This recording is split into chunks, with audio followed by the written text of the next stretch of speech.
नमस्कार, जय Hind, Radhe Radhe, good morning. आप सभी को एडुकेशन 365 पर स्वागत है। रीजनिंग के आज का इस वीडियो में मैंने आप लोगों के सामने टोटल 15 सवाल लेके हाजिर हुआ हूँ। अगर आप किसी भी तरह के एग्जाम जैसे कि SSC, CGL, CHSL, CPO, MTS, GD, SBI, PO, TET, CTET, RRB, RPF, NTPC, ALP, group C, group D या किसी भी तरह के कॉम्पिटिटिव एग्जाम के लिए तैयारी कर रहे हो तो आप बिल्कुल सही चैनल पर आ गए हो। इस चैनल पर आपको प्रीवियस ईयर क्वेश्चन जरूर मिलेगा, इसलिए आप वीडियो को फर्स्ट टू लास्ट देखिए और वीडियो पर लाइक शेयर कमेंट करना और चैनल को भी जरूर सब्सक्राइब कर देना। चैनल सब्सक्राइब करने का एक फ़ायदा ये जरूर होता है कि जब भी हम नए वीडियो अपलोड करते हैं आपके वहाँ तुरंत से नोटिफिकेशन जा पहुँचेंगे और आप वीडियो को बिना मिस करके वीडियो को देख पाएंगे। और अगर आपका कोई भी भाई या बहन या तो रिश्तेदार कोई कॉम्पिटिटिव एग्जाम के लिए तैयारी कर रहे हो तो उनको भी ये वीडियो फेसबुक या व्हाट्सएप के माध्यम से साझा कर सकते हैं। अब देर न करते हुए हम वीडियो की ओर रुख करते हैं। देखते हैं आज का सवाल क्या क्या है। निम्नलिखित श्रृंखला में प्रश्नवाचक चिन्ह के स्थान पर क्या आएगा? यहाँ पर क्या आएगा वही हमको ढूंढ कर निकालना है। What will come in place of the question mark in the following series? तो क्या क्या नंबर है? 11 है, 12.5, 26.5, 81, 325.5। तो अगला क्या होगा? अब यहाँ पर देखिए 11 और 12.5, यहाँ पर क्या है? अगर हम 11 इंटू वन करेंगे तो 11 होगा, उसमें प्लस 1.5 कर देंगे तो 12.5 आ जाएगा। अब 12.5 से 26.5 कैसे लाएंगे? अगर 12.5 को इंटू 2 कर देंगे तो कितना आएगा? 25 आएगा। फिर उसमें 1.5 प्लस कर देंगे तो 25 के साथ 26.5 आ जाएगा। अब 26.5 में हम इंटू 3 कर देंगे तो कितना आएगा? 79.5 आएगा। फिर इसमें हम 1.5 प्लस कर देंगे तो 81 आ जाएगा। ठीक है। अब 81 के साथ अगर हम इंटू 4 कर देंगे तो 324 आएगा। फिर उसमें हम 1.5 प्लस कर देंगे तो 325.5 आ जाएगा। तो अगला हम इंटू 5 करेंगे, 325 इंटू 5 करेंगे तो कितना आएगा? 1627.5 आ जाएगा। फिर इसमें हम 1.5 प्लस कर देंगे तो 1629 आएगा क्वेश्चन मार्क की जगह पर। ठीक है, ये ऑप्शन में है क्या? आपका सी ऑप्शन में 1629 दे रखा है, तो आपका सी ऑप्शन सही जवाब होगा। उम्मीद करता हूँ कि आप इसको अच्छी तरह से समझ गए होंगे। अब देखते हैं अगला सवाल। यदि किसी महीने के 5 तारीख को सोमवार पड़ता है तो 26 तारीख के 3 दिन बाद कौन सा दिन पड़ेगा? If Monday falls on the 5th of the month, then which day will fall 3 days after the 26th? तो तीन दिन बोला था कब? 26 तारीख के 3 दिन बाद, तो कितना होगा? 29 तारीख होगा। ठीक है, ये बात याद रखिए। 3 दिन बाद बोला था, 3 days आफ्टर द 26, मतलब 26 तारीख के 3 दिन बाद कितना होगा? 29 तारीख होगा। अब यहाँ पर कितना तारीख का बताया था? 5 तारीख को सोमवार है, तो हम 29 में से 5 माइनस कर देंगे तो बचेगा कितना? 24। 24 को हम 7 से डिवाइड करेंगे, हफ्ते में 7 दिन होता है इसलिए 7 से डिवाइड करेंगे। 7 इंटू 3 21, रिमाइंडर कितना हुआ? 3। यही हमको ज़रूरत है। जो रिमाइंडर होता है वो हमेशा इसी से आंसर बनता है। तो 5 तारीख को अगर सोमवार था तो 29 तारीख को कौन सा बार होगा? सोमवार के साथ मंडे के साथ हम ये 3 को प्लस करेंगे, 1 2 3, तो ट्यूसडे, वेडनेसडे, थर्सडे होगा। ठीक है, आपका डी ऑप्शन में थर्सडे दिया हुआ है तो आपका डी ऑप्शन सही जवाब होगा। अगर आप चाहे तो इसको दूसरे तरीके से भी कर सकते हैं, मैं इसको भी दिखा देता हूँ। इस तरह का सवाल हम ऐसे भी कर सकते हैं। यहाँ पर 5 तारीख का बात बोला है, 5 के साथ हम +7 कर देंगे तो 1 हफ्ता हो जाएगा। कितना हुआ? तो फिर 12 हुआ। फिर +7 कर देंगे हफ्ते, फिर 7 करेंगे तो 19 हुआ। फिर 7 कर देंगे तो कितना हुआ? 7, 14, 21 और 5, 26। मतलब 26 तारीख को, अगर 5 तारीख को सोमवार था तो 26 तारीख को भी फिर 3 हफ्ते बाद सोमवार ही होगा। 26 तारीख को अगर सोमवार होगा तो 29 तारीख को, 26 तारीख के बाद 3 दिन बाद है तो 1, 2, 3, तो फिर ट्यूसडे, वेडनेसडे, थर्सडे होगा। इस तरह से भी आप निकाल सकते हैं। ठीक है, जो मर्जी आपको उसी से निकालिए।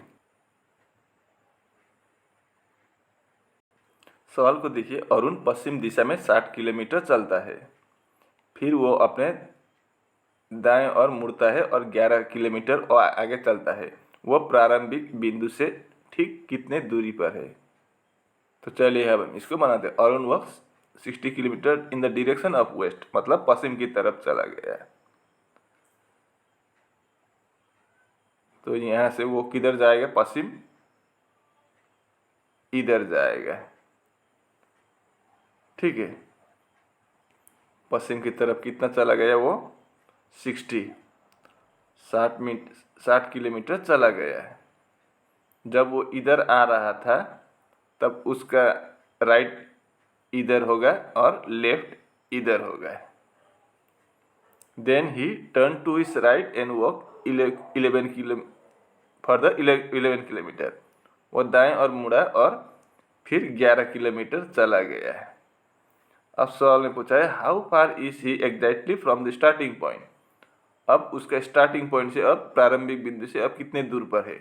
मतलब ये शॉर्टकट रास्ता निकालना होगा। ये ऐसे ये 11 और 7 जोड़कर 71 ऐसा नहीं होगा। ये शॉर्टकट वाला रास्ता निकालना होगा। ठीक है, तो इसके लिए फॉर्मूला अप्लाई होगा यहाँ पर, पाइथागोरस थ्योरम। तो हम ये इस साइड को हम ए पकड़ेंगे, इस साइड को हम बी पकड़ेंगे और इस साइड को हम सी पकड़ेंगे। तो फार्मूला क्या होता है? C square equal to a square plus b square. तो ए स्क्वायर कितना है? 60 है, तो 60 स्क्वायर प्लस बी स्क्वायर मतलब 11 स्क्वायर। 60 स्क्वायर कितना होगा? 60 इंटू 60 3600 प्लस 11 स्क्वायर 121। इन दोनों को प्लस करने पर होगा 3721। Therefore C equal to root over 3721 करेंगे तो कितना होगा? 61 होगा। मतलब ये आपका कितना होगा? तो फिर 61 किलोमीटर। तो आपका ए ऑप्शन में 61 किलोमीटर दिया हुआ है, तो आपका ए ऑप्शन सही जवाब होगा। ये रहा अगला सवाल। दिए गए विकल्पों में से संबंधित संख्या का चयन कीजिए। Select the related number from the given alternatives. तो 97:63 है, तो 67 क्वेश्चन मार्क।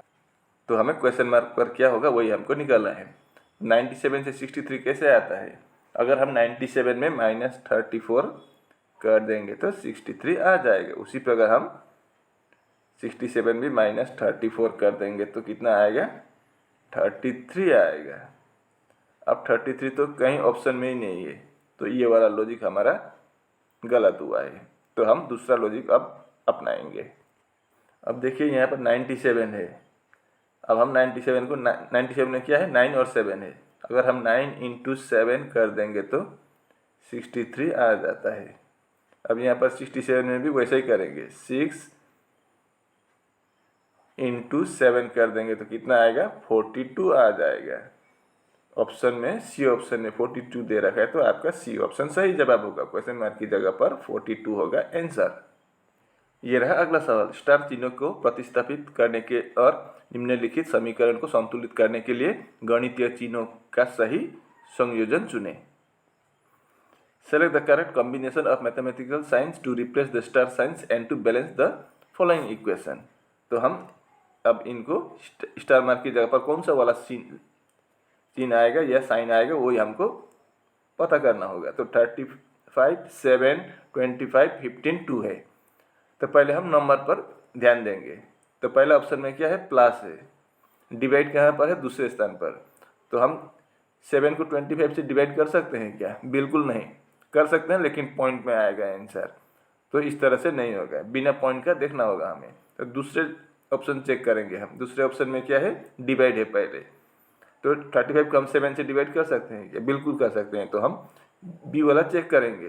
पहले हमेशा डिवाइड चेक करना है, आपका आंसर जल्द निकल आता है। याद रखिए ये ट्रिक्स, हमेशा डिवाइड।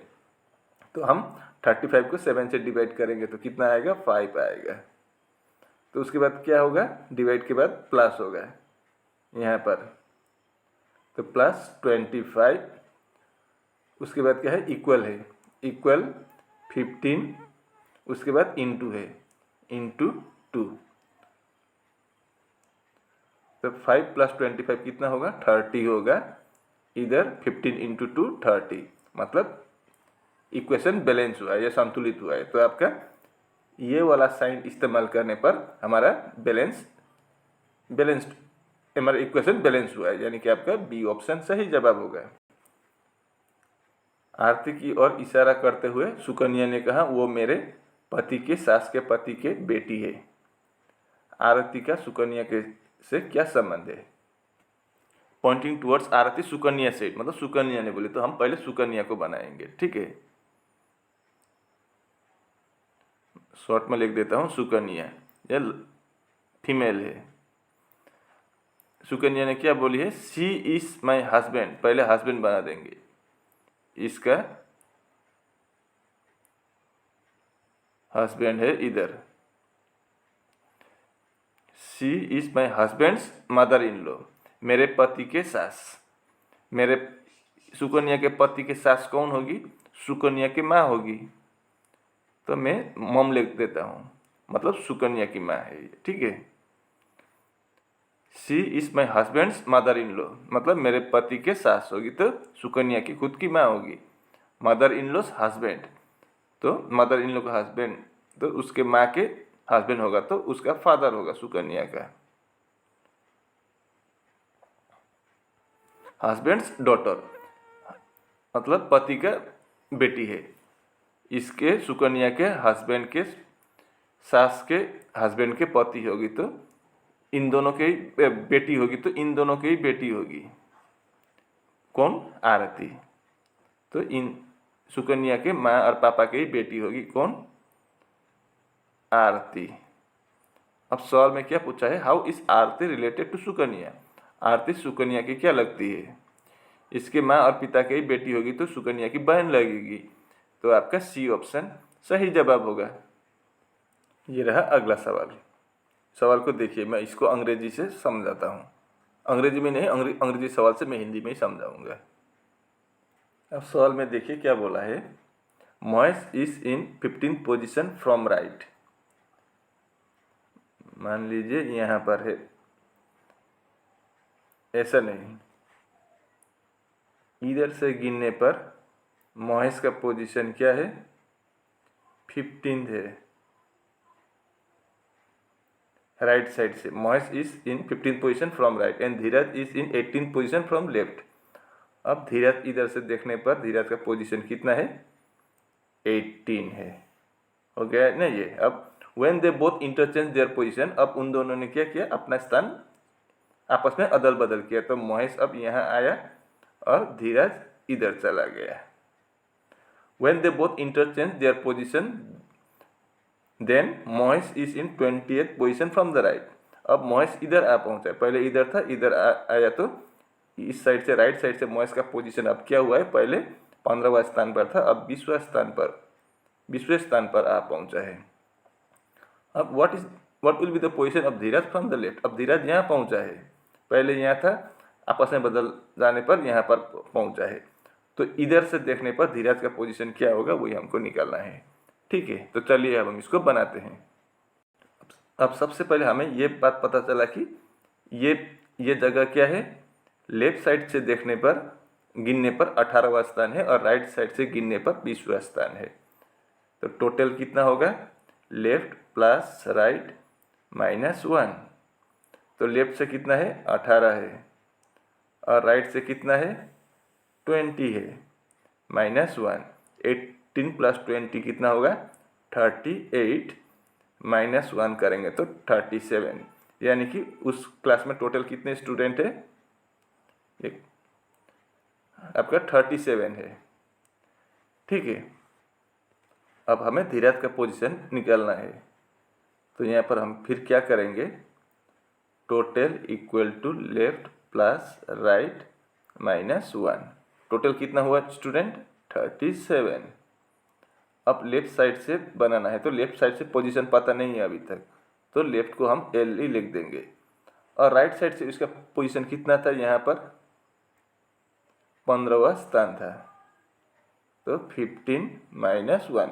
क्योंकि इन लोगों ने आपस में जगह बदल लिया, तो यहाँ 15वें स्थान पर राइट साइड से कौन आया, पहले महेश था, बाद में धीरज आया, तो 15वें स्थान पर, तो 15 - 1 राइट साइड में। ठीक है, तो 37 इक्वल टू एल प्लस 15 -1 करेंगे तो 14। तो एल इक्वल टू 37 - 14 करेंगे तो कितना होगा, 23 होगा। तो आपका धीरज का पोजीशन लेफ्ट साइड से इधर से गिने तो अब कितना हुआ है, यहाँ पर आपका 23rd पोजीशन पर है, तो आपका सी ऑप्शन सही जवाब होगा। ये रहा अगला सवाल, दी गई आकृति में त्रिभुजों की संख्या ज्ञात कीजिए। Find the number of triangles in the given figure. तो यहाँ पर कितने ट्राइंगल्स है, हम इसको निकालना होगा। तो सबसे पहले हम इसको बनाएंगे, देखिए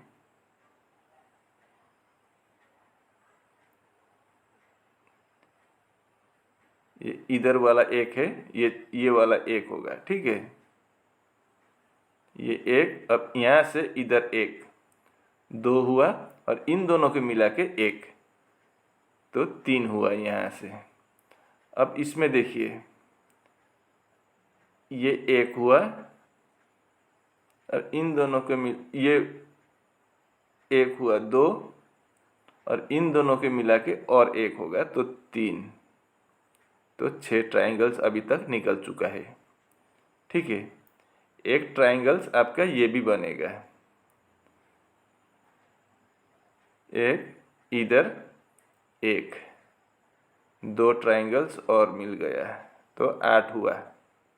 अब देखिए एक ट्राइंगल्स ऐसा भी बनेगा, ये आपका 1। ठीक है, एक ट्राइंगल्स ऐसा बनेगा, कितना हुआ, 2 हुआ। एक ट्राइंगल्स ऐसा बनेगा, 3 हुआ। एक ट्राइंगल्स आपका ऐसा भी बनेगा, यहाँ से यहाँ तक, तो और 4 हुआ, तो +4 कर देंगे, तो कितना हुआ, 12 हुआ है। इसी में ख़त्म नहीं हुआ है, और मिलेगा। देखिए एक ट्राइंगल्स ऐसा भी होगा, और एक ट्राइंगल्स ऐसा भी होगा, और 2, तो 12 + 2 14।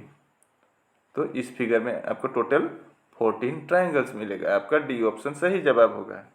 ये रहा अगला सवाल, एक कक्षा में 30 छात्रों के औसत आयु 15 वर्ष है। यदि शिक्षक की आयु भी इसमें शामिल कर ली जाए तो औसत आयु 16 वर्ष हो जाएगी। शिक्षक की आयु ज्ञात कीजिए। आपका औसत आयु कितना है, 30 स्टूडेंट का 15 साल, तो टोटल एज कितना होगा, टोटल एज कितनों का, 30 स्टूडेंट का, 30 स्टूडेंट का कितना होगा, एक का 15 है, तो एवरेज एज, तो 30 × 30 कर देंगे तो 450 होगा। ठीक है, अब टोटल एज फिर होगा अगला, टोटल एज इंक्लूडिंग टीचर होगा। इस बार हम इंक्लूडिंग टीचर, हम टीचर को भी साथ लेके अब एज होगा कितना होगा, तो फिर अगर पहले कितने स्टूडेंट थे, 30 स्टूडेंट थे, अब हम टीचर को भी लेंगे तो 31 हो जाएंगे।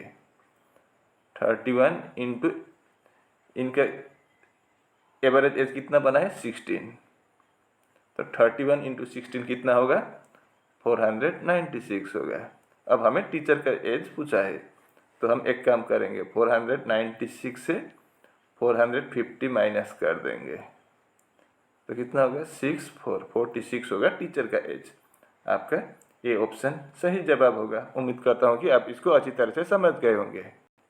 ये रहा अगला सवाल, यदि रेलगाड़ी को बस, बस को ट्रैक्टर, ट्रैक्टर को कार, कार को स्कूटर, स्कूटर को साइकिल, साइकिल को बाइक कहा जाता है तो खेत जोतने के लिए किसका उपयोग किया जाता है? If the train is called the bus, a bus is called the tractor is called a car, the car is called a scooter, the scooter is called a bicycle, the bicycle is called a tiger, which is use to plough a field. हमें खेत जोतने के लिए क्या चीज़ चाहिए? पहले tractor चाहिए। अब ऑप्शन में देखिए ट्रैक्टर है तो आप डायरेक्ट ट्रैक्टर में टिक मत कीजिए, क्योंकि tractor is called the A car. Tractor को क्या कहा जाता है? तो फिर कार। तो आपका सी ऑप्शन में कार दिया है तो आपका सी ऑप्शन सही जवाब होगा। ये रहा अगला सवाल, किसी एक कूट भाषा में कैट और बोट को क्रमशः एक्स जेड जी और वाई एल जी जेड जी लिखा जाता है, तो उसी कूट भाषा में एक को कैसे लिखा जाएगा? तो फिर कैट CAT, कैट का कोड क्या है? एक्स जेड जी है। और अगला क्या है? Boat, BOAT। बोट क्या है? YLZG है। तो हमें एक का निकालना है, EGG। ठीक है।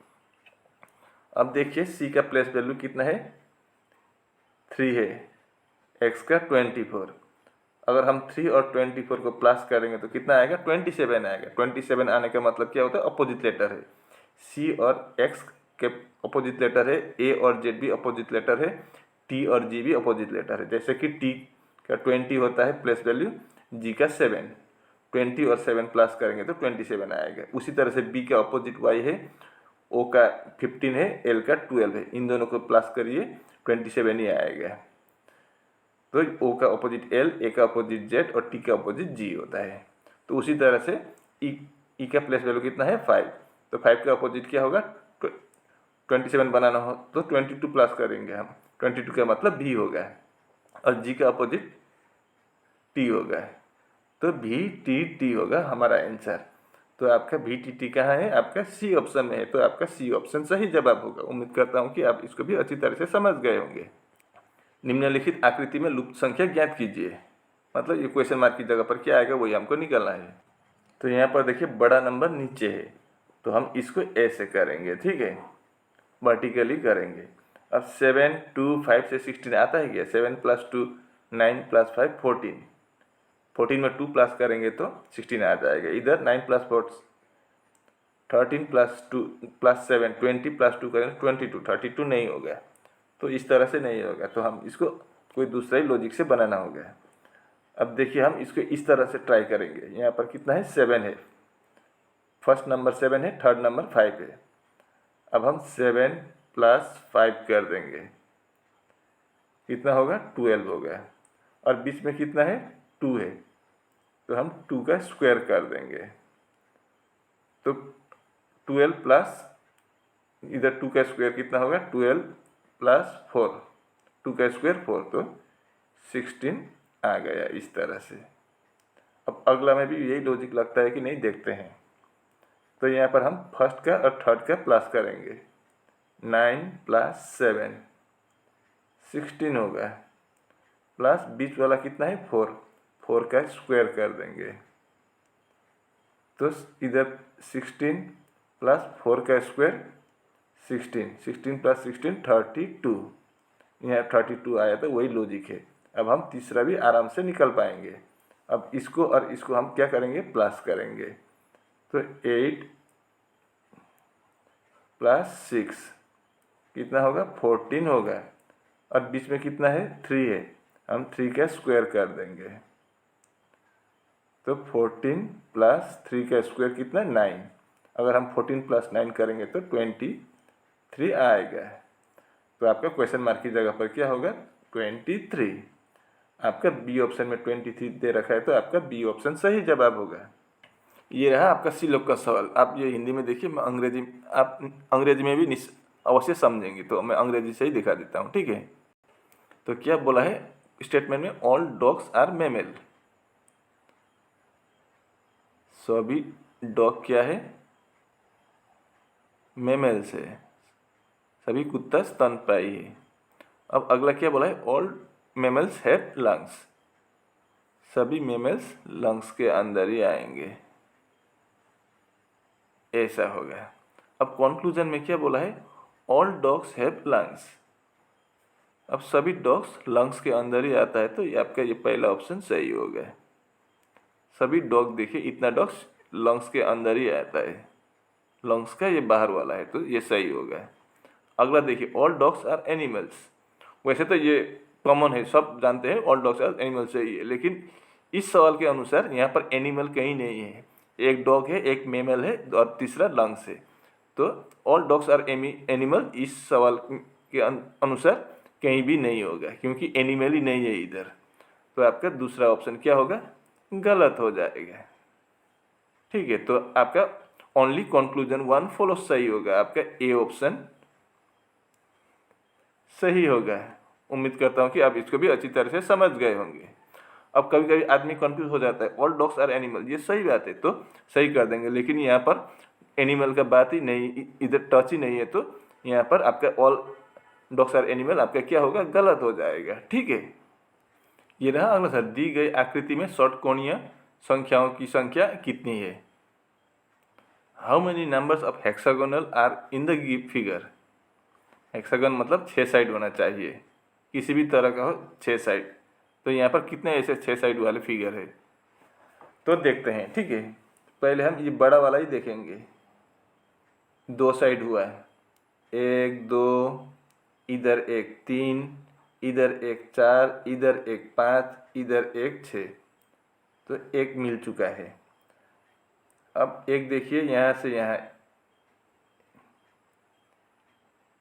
ये 1 2 3 4 5 6 साइड है, तो और एक मिल गया।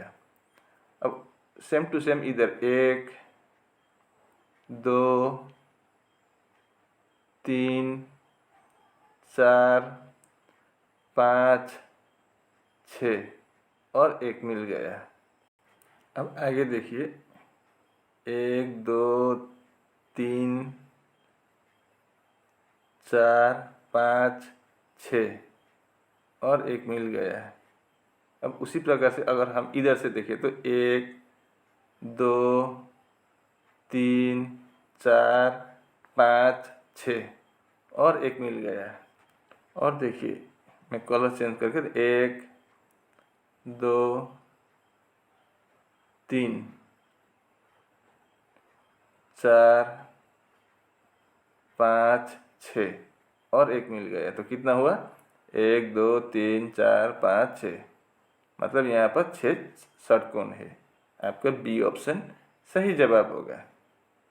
अब इस सवाल में दी गई आकृति में संगीतमय खिलौने कितने हैं। आपका ये राउंड वाला क्या है, आपका म्यूजिकल है, मतलब संगीतमय। ये दूसरा वाला ये स्क्वायर वाला क्या है, इलेक्ट्रॉनिक्स है। और ये आपका रेक्टेंगल वाला टॉयस है, मतलब खिलौना है। तो हमें संगीत और खिलौना वो दोनों एक साथ होना चाहिए। अब ये तो हम इसको नहीं देखेंगे, ये क्या है, इलेक्ट्रॉनिक है, तो ये नहीं चाहिए। ये 25 भी इलेक्ट्रॉनिक में आता है, तो नहीं चाहिए। और ये 36 क्या है, ये सिर्फ टॉय है, सिर्फ टॉय नहीं चाहिए, यानी खिलौना नहीं चाहिए। और ये 33 क्या है, 33, ये सिर्फ म्यूजिक है, संगीत है या म्यूजिक है, म्यूजिकल है, तो ये भी नहीं होगा।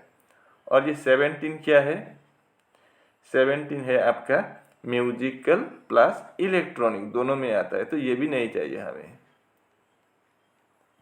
और ये 11 क्या है, आपका इलेक्ट्रॉनिक और टॉयस है, ये भी नहीं होगा। अब ये 28 क्या है, 28 आपका भले ही आपका इलेक्ट्रॉनिक्स में भी आता हो, लेकिन टॉयस में भी आता है और म्यूजिकल में भी आता है, ये आपका 28, ठीक है। अब ये 14 भी वैसे ही आपके म्यूजिकल में भी आता है, ये सर्कल के अंदर भी आता है और ये रेक्टेंगल के मतलब टॉयस के अंदर भी आता है। तो हमें संगीतमय खिलौना बोला है तो इन दोनों, ये दोनों ही होगा। तो आपका 8 + 4 12 कैरी ओवर 1, 2 + 1 3 और 1 4, यानी कि आपका 42 सही जवाब होगा इस सवाल का। उम्मीद करता हूँ कि आप इसको भी अच्छी तरह से समझ गए होंगे। और इसी के साथ आज का वीडियो यहीं पर समाप्त होता है। वीडियो देखने के लिए धन्यवाद। मैं ऐसे मुद्दे लेकर अगले वीडियो में फिर हाजिर होऊंगा। तब तक के लिए मुझे विदा दीजिए। आपका दिन शुभ हो। राधे राधे।